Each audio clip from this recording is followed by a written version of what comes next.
주일은 예수님의 고난 주일입니다. 그래서 예수님의 고난과 죽음은 이라는 제목으로 말씀을 나누도록 하겠습니다. 예수님은요, 제자들에게 유치원 다니는 아들 수준이면 다 알아들을 수 있는 아주 쉬운 말씀을 하셨습니다.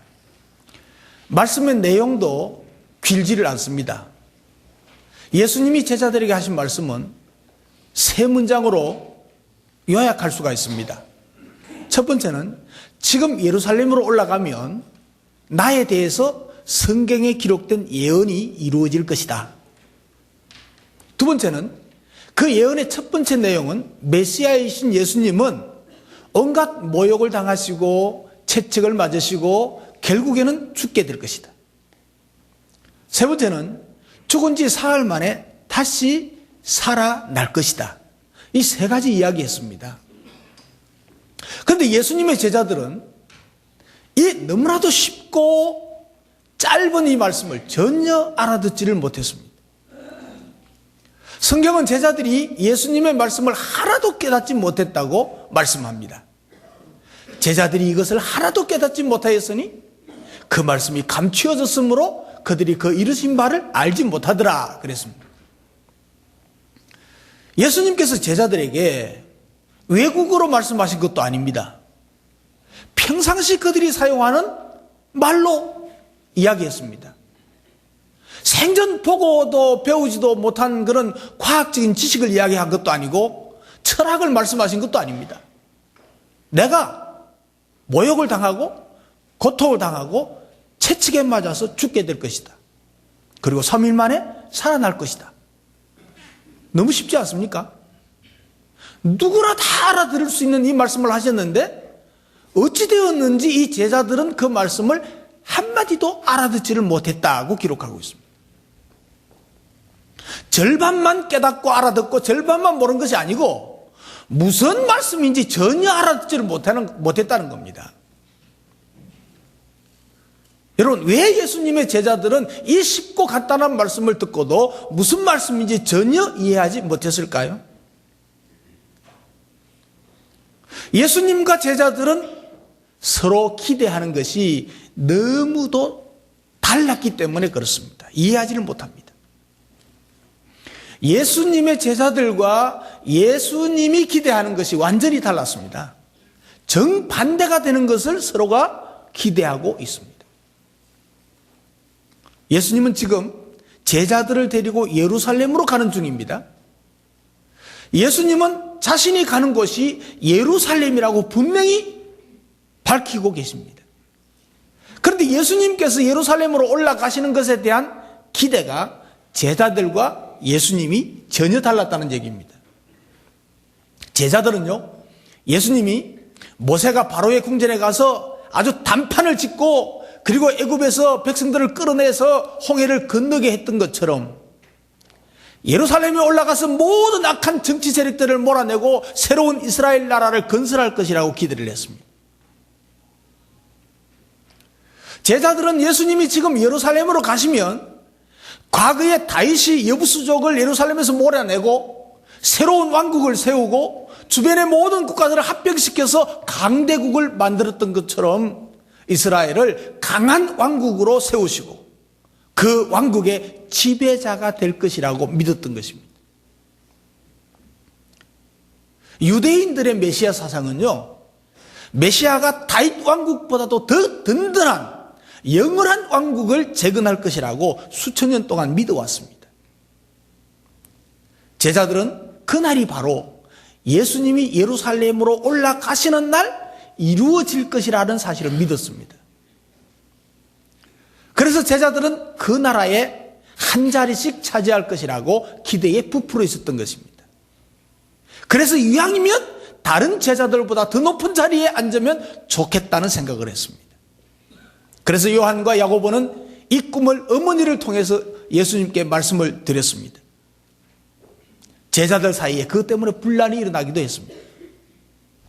3년 동안 예수님을 따라다니느라고 많은 고생을 했는데 이제는 고생 끝이라고 생각한 것입니다.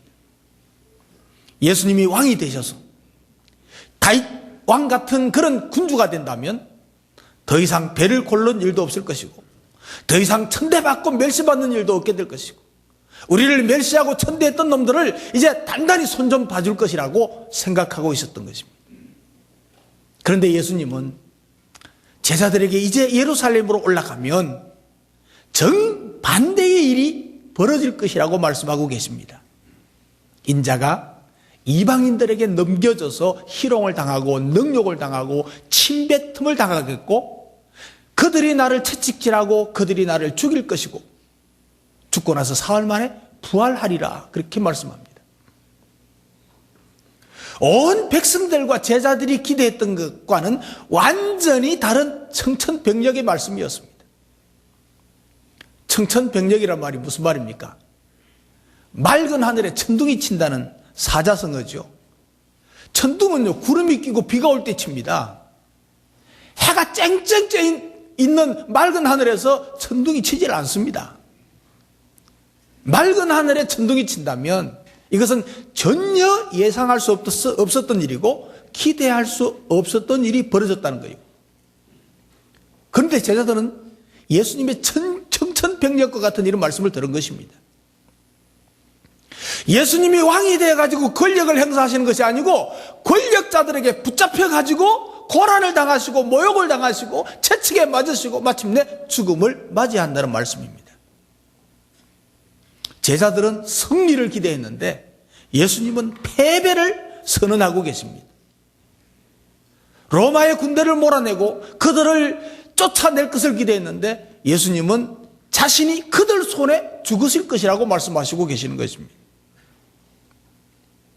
제자들은 산과 바다도 뛰노는 큰 기쁨을 이제 기대했는데 예수님은 하늘도 땅도 우는 큰 슬픔을 지금 말씀하고 계시는 것입니다. 제자들은 예수님과 그의 제자들인 자신이 큰 존경을 받게 될 것이라고 생각했는데 예수님은 멸시와 모욕을 받을 것이라고 말씀하고 있습니다.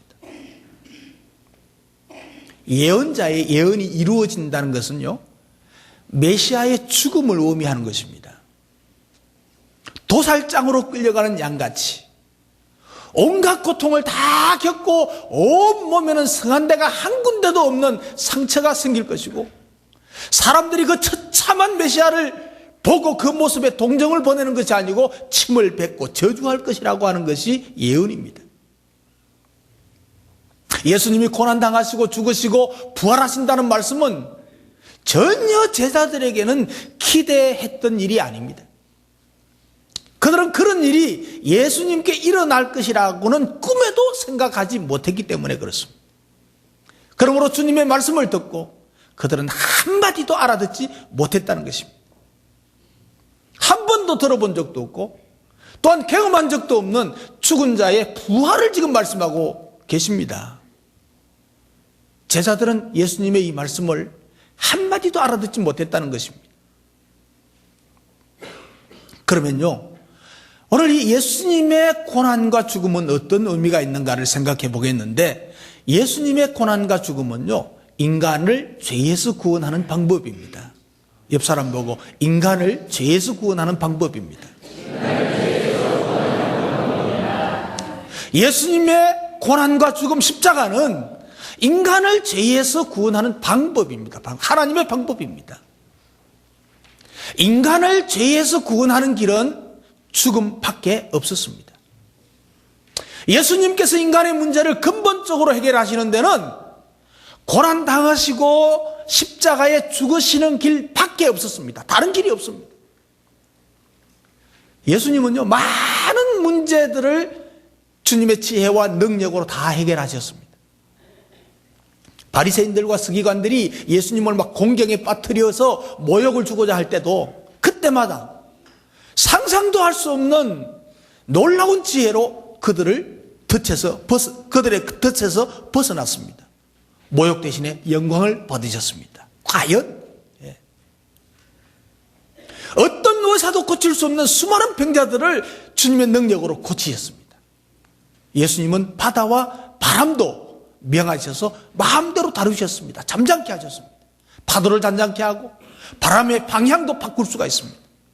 심지어는 죽은 시체를 명해서 살아나게 했습니다. 이렇게 지혜와 권세와 이 능력을 가지신 분이 왜 꼭 고난과 죽음을 통해서 문제를 해결하려고 드는 것일까? 사람들은요, 해보다가 안 되면 마지막에 죽음을 각오하고 몸을 던집니다. 그런데 예수님은 처음부터 죽음을 향해서 나가십니다. 죽음 외에는 인간의 죄를 용서하는 길이 없었습니다. 예수님도 방법이 없습니다. 세상의 다른 모든 문제는 예수님의 지혜와 권능으로 다 해결할 수가 있습니다. 하지만 한 가지 문제는 그 지혜와 권능으로 해결할 수 없었습니다. 인류의 죄를 용서하시고 그들의 죄와 사망과 지옥에서 건져내는 것은 고난과 십자가의 죽음 없이는 구원하실 수가 없었기 때문입니다. 주님은 육신의 병을 고치는 것 권능으로 할 수 있습니다. 죽은 육신을 살려내는 것도 권능으로 할 수가 있습니다. 하지만 그렇게 고친 병과 그렇게 살린 육신을 다시 병들고 다시 죽게 될 수밖에 없습니다. 이것은 본질적인 해결책이 아니라는 것입니다. 다시는 병들지 않고 다시는 죽지 않고 살 수 있는 본질적인 문제를 해결하시는 데는 병 고치고 이렇게 위로해주고 이것으로 부족했다는 것이죠. 병을 없애고 죽은 자를 살려내는 것이 근본적인 문제 해결의 길이 아니었다는 것이죠. 질병과 죽음을 가져오는 근본적인 문제를 해결하셔야 했기 때문입니다. 그러면 인간의 근본적인 문제는 뭡니까? 죄라는 거예요. 죄가 병을 가져옵니다. 죄가 죽음을 가져옵니다. 죄가 지옥을 가게 만듭니다. 인간의 영혼을 죄가 지옥으로 데려갑니다. 로마서 5장 12절에는 그러므로 한 사람으로 말미암아 죄가 세상에 들어오고 죄로 말미암아 사망이 들어왔느니 이와 같이 모든 사람이 죄를 지었으므로 사망이 모든 사람에게 이르렀느니라. 아담과 하와의 범죄를 통해서 모든 사람에게 죄가 임하고 그 죄로 인해서 모든 사람이 죽게 되고 지옥 가게 된다는 말씀입니다. 그래서 하나님 앞에서 죄값은 죽음입니다. 그러므로 죽지 않고는 죄값을 해결할 길이 없었던 것입니다. 히브리서 9장 12절에 보면 율법을 따라 그의 모든 물건이 피로서 정결하게 되나니 피 흘림이 없은즉 사함이 없느니라. 피 흘림이 없으면 사함이 없어. 그게 하나님의 법입니다. 그러므로 죄로 말미암아 죽어야 될 우리 대신에 예수님이 십자가에서 죽으셔야 했던 것입니다. 오늘날도요, 많은 사람들이 예수 믿다가 실망한 사람들이 많습니다. 여러 가지 이유들이 있지만은 문제의 핵심을 가만히 들여다보면 한 가지 문제입니다. 예수 믿고 나서 자신이 기대했던 일이 일어나지 않기 때문입니다. 어떤 사람은 병이 낫기를 바랬는데 교회를 다녀도 병이 안 낫는 거예요. 어떤 사람은 부유해지기를 바랬는데 해결되지 않습니다. 어떤 사람은 장사 잘 되기를 원하는데 이게 잘 되질 않습니다. 어떤 사람은 성공하길 바랬는데 실패하고 맙니다. 왜 예수님은 우리의 기대를 충분히 채워주실 수 있는 지혜와 권능이 있는데 그것을 왜 채워주지 않고 우리를 실망시킬까? 그것 때문에 신앙생활을 그만두는 사람도 많습니다. 그러나 우리 주님은 우리의 삶의 근본적인 문제를 해결해 주시기 위한 것입니다. 여러분, 병이 나아도요, 언젠가 다시 죽습니다. 성공해도요, 언젠가 다시 실패할지 모릅니다. 부자가 되어도요, 하루아침에 거지가 될 수가 있습니다. 다시 병들지 않고, 다시 죽지 않고, 다시 실패하지 않는 영원한 성공을 찾아야 될 줄로 믿습니다. 모든 불행과 죽음을 가져오는 죄의 문제를 해결해야 됩니다. 죄의 문제를 해결하는 것은 돈으로도 안 됩니다. 건강으로 되는 것도 아닙니다. 성공으로 되는 것도 아닙니다. 오직 우리를 위해서 고난당하시고 십자가에 죽으신 예수님을 구주로 고백하고 내 삶의 주인으로 모시는 길밖에 없습니다. 우리의 고난과 아픔이 바로 이 일에 도움이 되기 때문에 우리가 기대하지 않는 고난을 주실 수가 있습니다. 우리가 기대하지 않는 해결되었으면 하는 그 고난을 아직도 당하고 있고 인내하도록 만드시고 계십니다. 예수님의 고난의 의미와 십자가의 은총을 깨닫는 데는 우리가 고난받고 우리가 고통을 경험하는 것이 필요하기 때문입니다. 여러분 지금 고난 중에 있는, 고통 중에 있는 분이 계시면 이 예수님의 십자가의 고난을 바라보면서 인내하시기를 바랍니다. 그리고 주님이 온전하게 해결하시는 그 능력을 경험하고 간증할 수 있는 여러분 되시기를 주님의 이름으로 축복합니다. 그리고 예수님의 이 고난과 죽음은요, 구원하는 것으로 끝나는 게 아닙니다.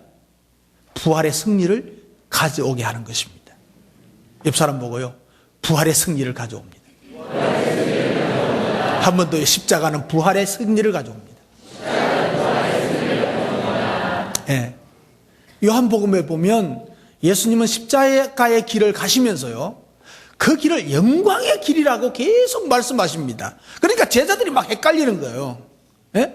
지금 붙잡혀가고 고난받고 십자가에 죽으러 가면서 영광의 길이라 이렇게 말합니다.